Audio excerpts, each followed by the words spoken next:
All right, this is where the story shifts because up until now, we've been looking at kingdoms rising and falling. Medo Persia, Greece, and both of them match the prophecy exactly. But now, something different shows up. Daniel describes it as a little horn. And at first, that doesn't sound very impressive, but don't let the name fool you because what this power becomes is bigger than anything we've seen so far. The prophecy says it grows exceedingly great. Not just great, exceedingly great. And that's your first clue because the pattern has been Medo-Persia was great, Greece was very great, but this one, exceedingly great. So whatever this is, it's the most powerful yet. And again, we don't have to guess. When you follow the same pattern, history points to one clear answer: Rome. First pagan Rome, then later papal Rome. And when you look at what Rome did, it fits everything the prophecy describes. It expands to the south, to the east, and into what the Bible calls the glorious land, Palestine. Exactly like the prophecy said, but here's where it gets serious.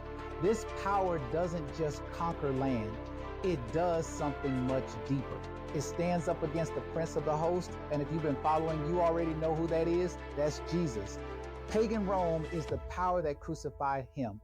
And when you realize that this stops being distant history, this becomes personal. But it doesn't end there because the prophecy says this same power would also attack something else, something most people don't think about. It says it would cast down the sanctuary and distort the truth. Now pause, because this is where things get uncomfortable. This isn't just about what happened back then. This is about what continued because Rome didn't just disappear, it changed form. And over time, it began to shift the focus away from Jesus' role as our true high priest and replace it with something else, something human. And that's a big deal because according to the Bible, Jesus is the only one who can forgive sin, the only mediator, the only high priest. So when that gets replaced, truth gets distorted. And that's exactly what the prophecy said would happen. Now I know this might feel heavier than the last episodes, and that's because it is. Because now we're not just looking at kingdoms, we're looking at influence, at truth, at what people believe, and how that shapes everything. But here's the key point. The prophecy doesn't just show the problem, it also gives a time limit because when Daniel asks, how long will this go on?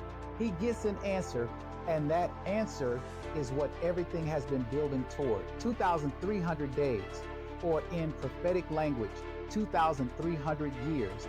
And when that time is up, something changes, something major, something that shifts everything again. So in the next episode, we're going to focus on that number because this is where the timeline really comes together.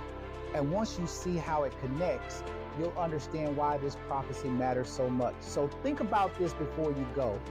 If this power affected truth, how do you know what's true today? Follow the podcast and let's keep going.